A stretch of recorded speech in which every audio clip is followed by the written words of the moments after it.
Force by 3 wickets at Queen's Park Oval last evening. Now, as we reported last night, Barbados dismissed TNT for 226. Player of the match, Jason Holder, took 4 for 35. Darren Bravo top scored with 82, while Dennis Ramdin got 57. Now, in reply, Barbados Pride got up to 227 for 7 in 48 overs. Craig Brathwaite led the way with 48, while Holder scored 26 and Shane Dorridge 29 not out. Here are the highlights of the chase. That's gone. Just over the boundary. That is knocked over Smith. That is a fantastic leg cutter. That was short and wide. Won't catch that. As for. It's terrible. It's really poor. 3 in a row from Otley. That one is given him. Oh, that's gone for 6. No one can feel that.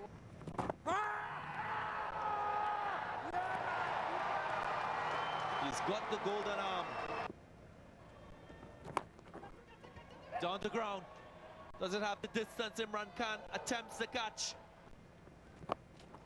Big shot. Should be out. Well taken on the boundary line. Catch it! In the air. This should be taken. Simple catch. That's all they need. And that's gone. To take a chance when you have the game won. And there are always those on offer from time to time. For this Red Sports team.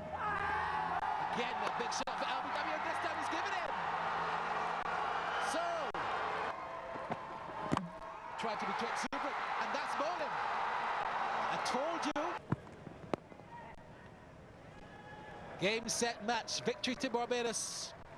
They're through to the semi-final. The Pride will now play against Windward Volcanoes in the second semi-final on Thursday, while in the semi-final number 1 on Wednesday, Red Force will take on Guyana Jaguars. Now, in his post-match interview, skipper Holder answered several questions, during which he expressed a hope that the Queen's Park pitch will improve for the batsmen in the semis and the final. Obviously, we were under pressure to win all 3 of our last preliminary games, and we did that. So just moving on to the semi-finals. Just run through the performance both in the field and then with the bat for me. Well, it was a tough wicket, to bat on, especially, so we knew we had to be sharp in the field and try to restrict Trinidad on the 200 runs. I thought they got away in the end. I thought Darren Barber played really good innings, but credit to our bowlers bowled.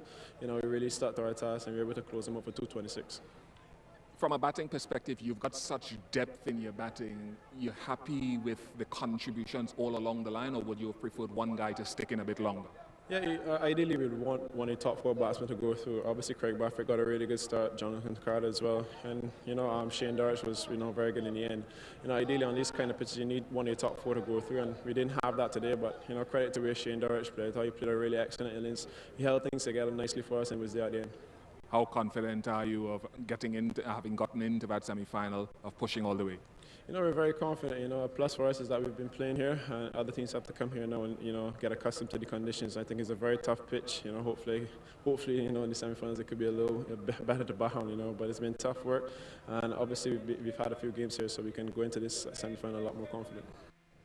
In more cricket news, Chris Gayle's record equaling half-century was not enough, as his Melbourne Renegades went down by 27 runs to the Adelaide Strikers this morning in the Australian Big Bash League. Chasing victory after Strikers made 170 for 5 in their 20 overs, Gayle's 50 at the top of the order came up in just 12 deliveries, equaling Yurav Singh's record of the fastest T20 50.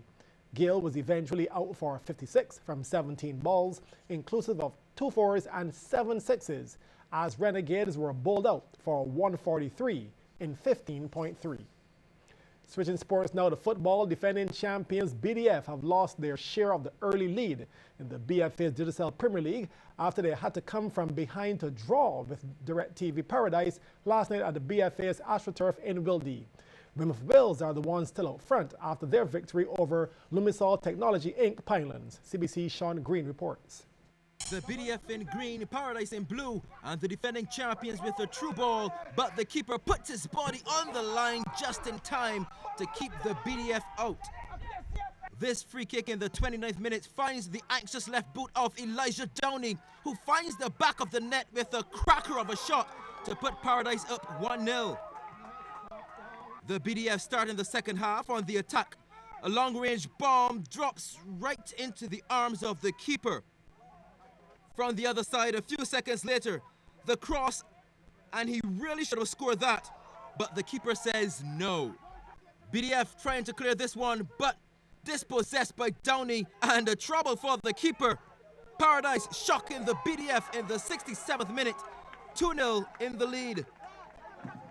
But the defending champions just weren't going to be beaten like that, not if Akeem Brown had anything to do with it. That's a goal for him in the 83rd minute. And with mere seconds left on the clock, the BDF will pull the rabbit out of the hat. Brown with a diving header at the end of this cross to equalize for the BDF, finishing at 2 goals apiece. And in other games, Weymouth Wales defeated the Pine 4-0, while UWI Blackbirds defeated Rendezvous 2-0. Sean Green, CBC Sports. On the athletic scene, the Yellow House has been dethroned as the champion of cross-country at Hildesheim.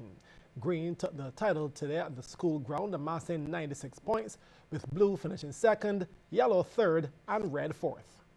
The start of the infants cross-country relays, the girls first out of the blocks. Red House controlled this one in the early stages and built on that lead after the first handover. And it was just a matter of maintaining that advantage. Blue in second, Yellow third, and Green fourth. And at the end of the 545 meters, Angel Jordan had the finish line in her sights. Her house teacher giving her some encouragement, and she completes the task. Well done. Second went to Blue, third Yellow. The boys' equivalent, a keen contest over the first 100 meters. But as we all know, the race is not for the swift, but for those who can endure. Greenhouse put the others on notice after the first handover, but the battle for the remaining positions was fierce. Blue, red, yellow, all in with a chance. However, after 3 legs of this race, Green still holding firm. In fact, there was no denying them the victory. Enrique Arlene to the finish line. Blue finished second, red third, yellow fourth. On to the lower junior girls. 800 meters this time around. The trip taking runners up to the nearby district hospital and back to the school. On the second handover, it was Greenhouse laying a solid foundation. In fact, this one was in the bag without much fuss. Kaya Bishop determined to bring home the bacon. She would cross the line for Green, with Blue second and Yellow third. Lower junior boys, lots of bragging rights at stake. But oops, man down. But he's still good to go, minus a shoe. Yellow House holding back nothing in this one. Too much daylight between them and the other houses. Rakoita Thompson, Johnny Jones, Jajario Hall, and Deshaun Maynard, the lethal combination. Upper junior girls, those long strides paying dividends. Green, yellow, blue, red, in that order in the opening stages. But 5 minutes into this one, and it was just a matter of when will yellow cross the line first. Chantel Seal, free from any pressure, and she doesn't disappoint. Yellow House, a master class. And finally, the boys. No shoes necessary on the first leg. Greenhouse, rampant. Kadari Webster on the first leg. Rashawn Garrett on the second. Kai Neverson, the third, and Keon Giddens scheduled to bring home the baton. Giddens never looked in the rearview mirror, and therefore the battle was for second and third, blue and yellow. In the end, blue second, Yellow House heartbroken, but still taking third at an exciting day at Hildesheim. That's sports for now. I'll have more sports for you at 8:30 right here on TV8. But up next, business.